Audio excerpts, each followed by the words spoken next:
LFM, l'invité de Julie Marty. Comment fluidifier le trafic? On va pouvoir s'exprimer dans les urnes le dimanche 24 novembre. Et hier, on recevait le camp défavorable à cette votation. Place aujourd'hui au camp du oui. Pascal Broulis, bonjour. Et bonjour. Vous êtes conseiller aux États vaudois. On vote donc le 24 novembre sur cette question brûlante, on va le dire, sur l'élargissement des autoroutes. Si cette votation devait être acceptée, 6 tronçons d'autoroute devraient être élargis. 4 de ces projets concernent l'autoroute A1. Un d'entre eux concerne la Suisse romande entre Le Vengeron et Nyon. Pourquoi êtes-vous favorable à ce projet ?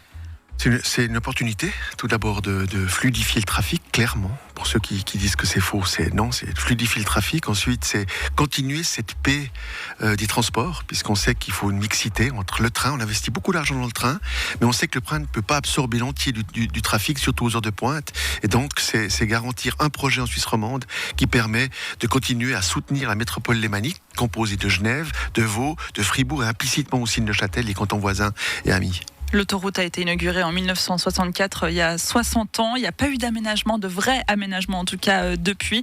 À l'époque en Suisse, on était 6 millions, on est un tout petit peu plus aujourd'hui. Alors ce qu'elle a élargi les autoroutes, ça va vraiment être suffisant, ça va vraiment régler le problème. On est 9 millions aujourd'hui. Ensuite, ça ne va pas résoudre tous les problèmes, non ? Par contre, ça va créer de la fluidité, c'est sûr. Et quand vous avez un tracé qui est amélioré entre Lausanne et Genève, automatiquement, ensuite, si vous régulez le trafic, vous le passez quand il y a beaucoup de monde sur l'autoroute à 80 à l'heure, par exemple, ça permet ensuite, avec l'ensemble du dispositif, de faire que les gens puissent bouger et aller travailler. Moi, avec ce dossier, ce qui me navre, c'est que je pense aux ouvriers, je pense aux artisans, je pense aux employés qui l'utilisent, qui vont travailler tous les matins, qui rentrent le soir et qui ont besoin en quelque sorte d'avoir cette notion de fluidité. Donc c'est un investissement pour la Suisse romande. J'aimerais bien qu'au soir du 24 novembre prochain, on puisse compter sur cet investissement, qu'on puisse améliorer le tracé autoroutier, puis en parallèle continuer à travailler pour que la gare de Lausanne puisse se faire avant 2040. 2040, vous voyez, c'est tellement loin. Là, c'est un projet à court terme. 6-7 ans, le projet peut trouver ses marques, peut-être 10, mais ça montre bien que c'est plus qu'utile. Et le financement, il est garanti, puisque c'est la route pour la route, financée par la route. D'ailleurs, les taxes autoroutières, la vignette finance aujourd'hui les tracés ferroviaires, puisque une partie du fonds Forta permet d'améliorer les agglomérations, les park and ride, les bus, etc. Donc, on voit bien que ce projet est nécessaire, et il est en Suisse romande. Et ça serait vraiment dommageable de passer à côté d'un projet d'amélioration autoroutier. Pascal Broulis, vous parlez d'un investissement, quand même important, 5,3 milliards de francs pour donc fluidifier ce trafic. Est-ce que cette somme, elle ne devrait pas être investie dans les transports publics également ? Alors tout d'abord, c'est de l'argent qui appartient à la route, c'est la vignette. C'est de l'argent qui appartient à la route parce que c'est la taxe autoroutière, et puis les voitures et les gens ne seraient pas forcément d'accord de dire « je paye pour implicitement payer pour les transports ». Une partie de cet argent finance les transports publics. D'ailleurs, on va investir plus de 10 milliards.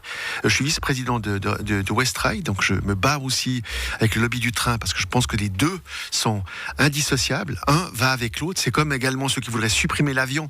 On sait que pour les longues distances, c'est l'avion. Ensuite, après, pour les courtes distances, ça peut être le train, c'est la voiture. Donc c'est un tout. Ou alors, il faut interdire aux gens de bouger, et puis de se dire, on bouge plus.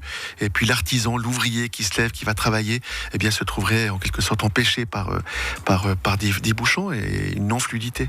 On vote donc le 24 novembre sur l'élargissement des autoroutes, mais pas seulement. Il y a aussi plus de bretelles qui pourraient voir le jour, notamment à l'échangeur du Vengeron ou à la jonction de Nyon.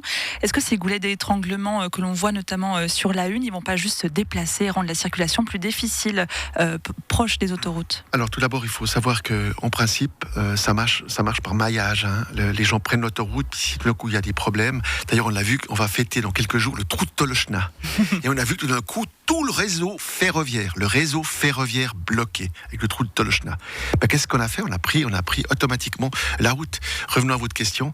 Non, ça va plutôt renforcer la sécurité. Ça évitera que les gens, si on a une fluidité, si on peut réguler le trafic avec le passage de 120 à 80 sur les heures de pointe, ça permet d'éviter que les gens aillent dans les villages et donc de laisser les gens au bon endroit. Qui est sur la route, puisqu'on sait qu'aujourd'hui, avec 9 millions d'habitants, on a passé de 6 millions à 9 millions, donc on a besoin de cette infrastructure. C'est le moment de l'élargir et puis d'investir cet argent qui appartient vraiment au réseau autoroutier. Une alliance a lancé un référendum contre donc cet arrêté fédéral. On y retrouve notamment les Verts ainsi que les principales organisations écologistes. Parmi leurs arguments pour voter contre le 24 novembre, ce projet ne va pas dans le sens des objectifs climatiques de la Suisse. Qu'est-ce que vous en pensez ? Alors tout d'abord, le projet a été pensé en termes de climat, clairement, puisque tout d'abord, il y a beaucoup de choses qui accompagnent cet élargissement. Récupération des eaux, densification sur l'endroit, puisque c'est que 3 terrains de faute en Haute-Voie-Genève qui seront consacrés. Donc c'est pas non plus une emprise importante. Compensation. Mais quand même plus de bétonnage. Oui, mais 3 terrains de football, c'est de la compensation. Clairement, vous savez, l'élargissement des routes cantonales et communales pour les pistes cyclables, eh bien c'est plus d'emprise pour d'ailleurs les pays ont été très fâchés avec la question qui touche aux cyclistes, parce que là ça prend vraiment de l'emprise. On dit qu'ici c'est 3 terrains de foot qui doivent être compensés.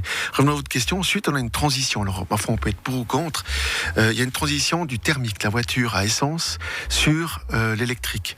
Et c'est clair que la voiture électrique produit beaucoup moins de CO2, quasi pas pour la produire. Certes, il en faut, mais ensuite, elle produit plus aucun de CO2. Ça veut dire qu'on s'inscrit dans cette logique d'une transition.